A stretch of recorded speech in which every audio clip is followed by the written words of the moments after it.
Голямо стихотворение.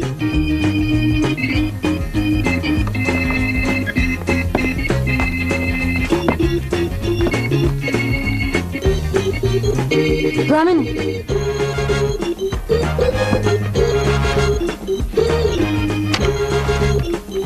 Браво, Пламене!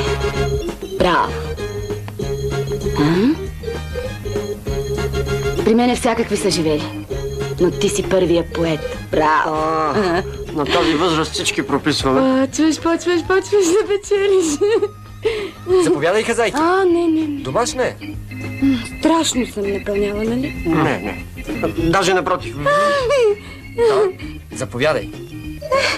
Хайде тогава. Домашна е. Ама от утре вече.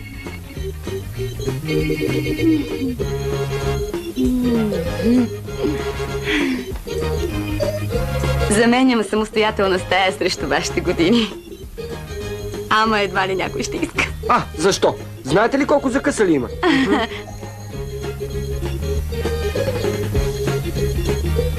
Баницата беше чудесна. Още едно парченце. Не, в никакъв случай. Нищо няма да ви стане. Лека нощ.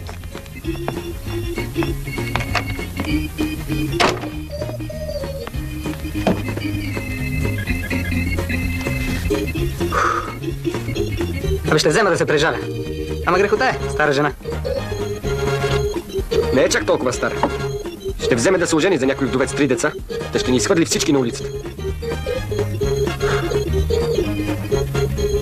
След време ще разрушат тази дупка и ще сложат паметна плоча. Тук, през 1975-та, спа нелегално студента чергар Кирил Басмаджиев от село Пордим, Плевенски окръг.